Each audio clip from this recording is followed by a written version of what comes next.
जिस प्रकार से पेट्रोल के दाम बढ़ा दिए, ये दिल्ली सरकार की शासन चलाने की नाकामयाबी का जीता जागता सबूत है। बिल्कुल सही कह रहे हैं आप। महंगाई का आसमान छूना दिल्ली में बैठी सरकार की नाकामयाबी का ही नतीजा है। ये बात प्रधानमंत्री को मनमोहन सरकार में तो समझ आ गई थी, लेकिन अपनी सरकार में साहब मुंह पर टेप लगाए हुए हैं। 2014 से पहले महंगाई डायन लगती थी और अब यही महंगाई भाजपाइयों को भौजाई लगती है। जनता की कमर तोड़ती महंगाई, पेट्रोल डीजल के हार्ट अटैक दिलाने वाले दाम लगभग आम आदमी को निचोड़ चुके हैं। लेकिन राजद जी की नजर में सब चंगा सी।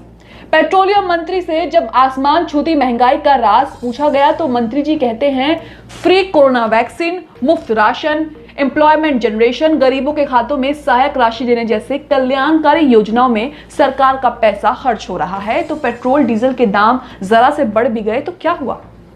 सरकार पेट्रोल डीजल पर लगने वाले टैक्स के जरिए सरकारी खर्च जुटा रही है। फ्री वैक्सीन, मुफ्त राशन, गरीबों के खातों में पैसे, किसानों के लिए कल्याणकारी योजनाएं तो आपको मिल ही रही हैं। दोस्तों, मोदी जी ने कहा था कि अगर हम सत्ता में आए तो 100 दिन में महंगाई कम कर देंगे। ये वाला जुमला सुना है आपने? नहीं सुना? चलिए सुना देती हूँ। हम चुन करके आएंगे तो 100 दिन में महंगाई कम करेंगे। कहा था ना मित्रों, मुझे परमात्मा ने जब बनाया तो उसके जो आईटी प्रोफेशनल थे उन्होंने ऐसा सॉफ्टवेयर डाला है कि मैं छोटा सोच ही नहीं सकता। मान गए गुरुजी, भाषण देने में आपका कोई जवाब नहीं है। मतलब परमात्मा के आईटी प्रोफेशनल ने साहब के अंदर एक ऐसा सॉफ्टवेयर डाला है जिससे वो कुछ छोटा सोच ही नहीं सकते। यही वजह है कि देश में पेट्रोल शतक मार चुका है, क्योंकि साहब छोटा नहीं सोचते। देश में पेट्रोल डीजल के दाम मौजूदा समय में आसमान छू रहे हैं। जहां इस उछाल के चलते रोजाना सफर करने वालों की कमर टूट गई है, वहीं तेल के दाम बढ़ने से महंगाई भी जबरदस्त तरीके से बढ़ रही है।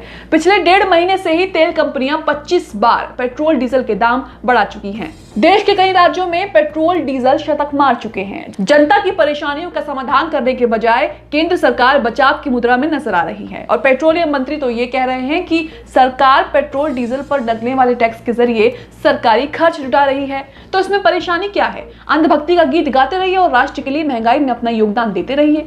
धर्मेंद्र प्रधान ने पत्रकारों से बातचीत में कहा कि मैं स्वीकार करता हूं कि ईंधन की कीमतें उपभोक्ताओं को परेशान कर रही हैं, इसमें कोई संदेह नहीं है। लेकिन एक साल में कोविड के टीकों पर 35,000 करोड़ रुपए से अधिक खर्च किए गए हैं।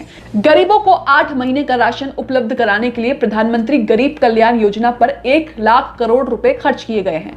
पीएम किसान के तहत कुछ हजार करोड़ रुपए किसानों के बैंक खातों में भी ट्रांसफर किए गए हैं। चावल और गेहूं में एमएसपी की घोषणा की गई है।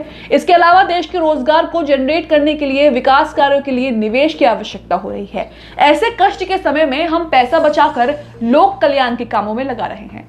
मंत्री जी, जिन लोक कल्याणकारी कामों का आप बखान कर रहे हैं, तो आपको बता दूं कि ये सरकार का फर्ज, जिम्मेदारी और दायित्व है कि वो जनता को ऐसी सहूलियत दे। मंत्री जी, अपनी सरकार का बचाव करिए, जरूर करिए, लेकिन वैलिड पॉइंट के